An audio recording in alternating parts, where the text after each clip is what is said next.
Assalamualaikum warahmatullahi wabarakatuh. My name is Mohammad Badran Adha, and welcome back to our weekly forum where we discuss on issue of revealed science and religion.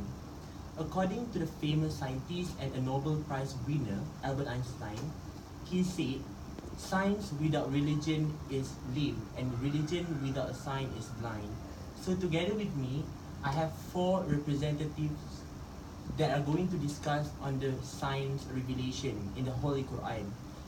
But before we start to ask them a few questions, I would like to actually define what is revealed science. Revealed science is a scientific fact that has been revealed or discovered in the Holy Quran by contemporary science, which is by some scientists or from the mazhabs or by Imams themselves. So I would like to actually mention one surah in Quran, Surah An-Najm, verse 45 to 46, where it mentioned on scientific fact with regards to the sex of a baby. Okay. So can you guys tell me about your mazhab contribution, and can you guys relate it to revealed science? Assalamualaikum. My name is Mohammad Badrulanas bin Adenan. So I'm going to talk about Imam Hambali. So his name is Ahmad bin Muhammad bin Hambal bin Hilal bin Asad bin Idris bin Abdullah bin Hayyan. Was originally from Basra, and her mother gave birth to him in Baghdad in the month of Rabiul Awal in the year of 164 after Hijrah. Imam Ahmad began learning in the age of 16 years old in 179 after Hijrah from Hushaym bin Bashir bin Abi Hazim, who died in 183 after Hijrah. He was the first scholar of hadith to collect and record the hadith from Hijaz, Shams, Basra, Yaman, and Kufa, and listed them in appropriate categories of his Musnad, which bears witnesses to the fact. His genius, which began in the year 186 after Hijrah, and expense of his wealth for travelling, shows his devoted interest to seek knowledge. He stayed several months and many times visited the above mentioned place.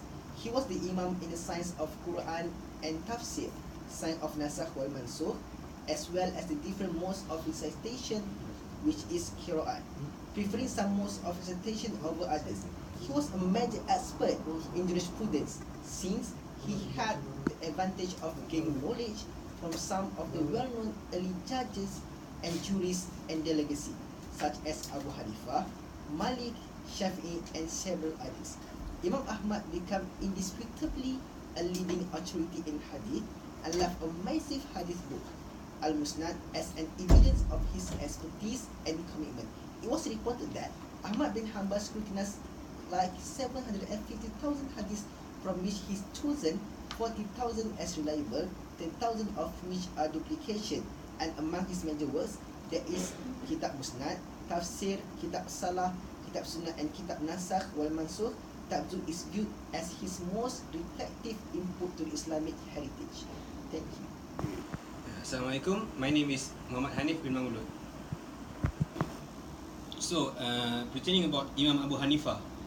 His real name is Abu Hanifah al-Nu'man bin Thabit bin Zuta bin Marzuban, or we also know him as Imam Abu Hanifah. And he was born in Iraq, in the city of Kufa.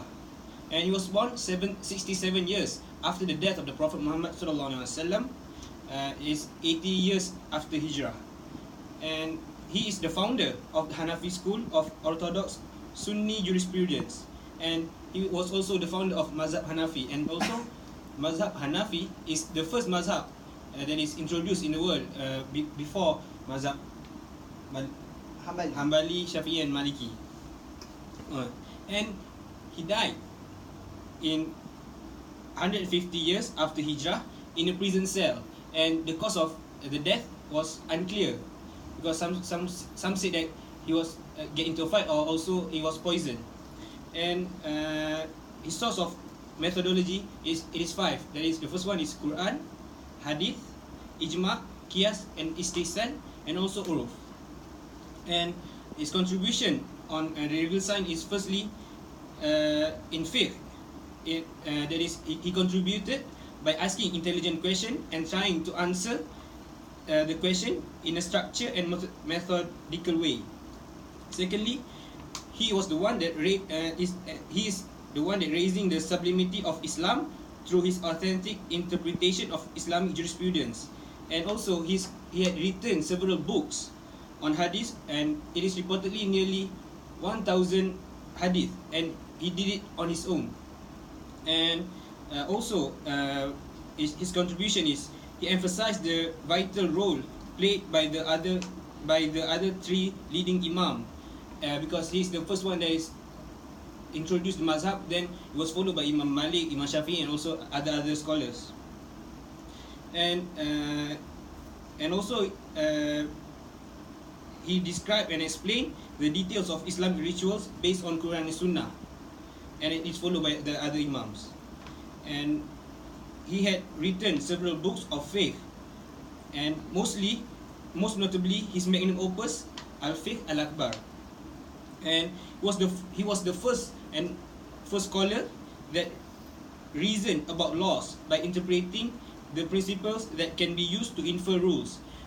Basically, because at that time there was many Muslim person that convert into Islam, and they don't know the rules and the law of Islam. So the Imam Hanafi used the previous law to apply it to all of the person, to all of the new Muslims. And lastly, he helped other fuqaha to distinguish contradiction in their thinking and reasoning. And that's all.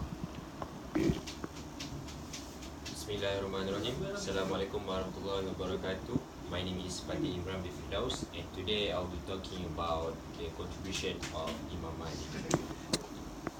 So basically, Imam Malik was born in Madinah, and he is the founder of Mazhab Maliki. Imam Malik was regarded as an expert in the science of hadith, and his most remarkable contribution is his book, which is Al-Muwatta. Al-Muwatta consists a lot of hadith in it, and it was considered as an earliest book in Islam by majority of the scholars.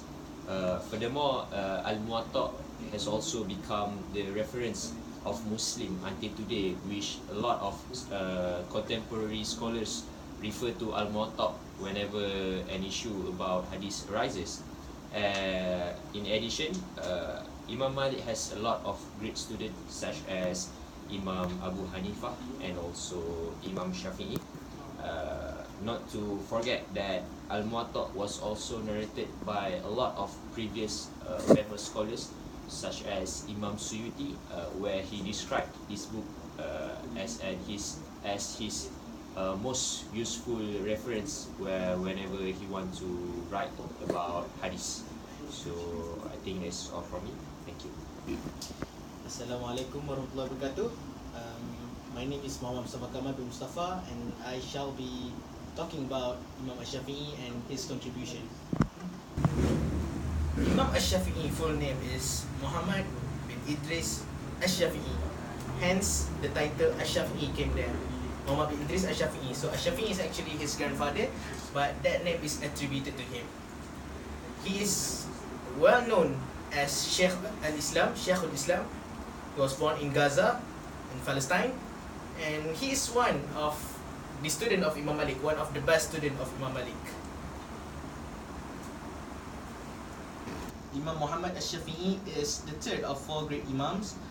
His great contribution to Islam was the codifying and organizing of the concept known as Usul al-Fiqh, the principles behind the study of fiqh. During his illustrious career, he learned under some of the greatest scholars of his time and expanded on their ideas while still holding close the Quran and the Sunnah. Today, his mazhab is the second most popular on earth after the mazhab of Imam Abu Hanifah. Al-Shafi'i wrote his famous book Al-Risalah, which is considered as the foundation of Islamic jurisprudence. In it, Al-Shafi'i relied on the literal meaning of the Quran and on the authentic As-Sunnah. He strongly argued for the acceptance of hadith provided they were authentic. He considered following and applying the Sunnah as equally important as following the Quran. He supported the use of consensus, yakni ijma', of various scholars and discouraged the use of one's personal judgment without relying on the Quran. He also relied on the consensus or the juristic reasoning by analogy or qiyas.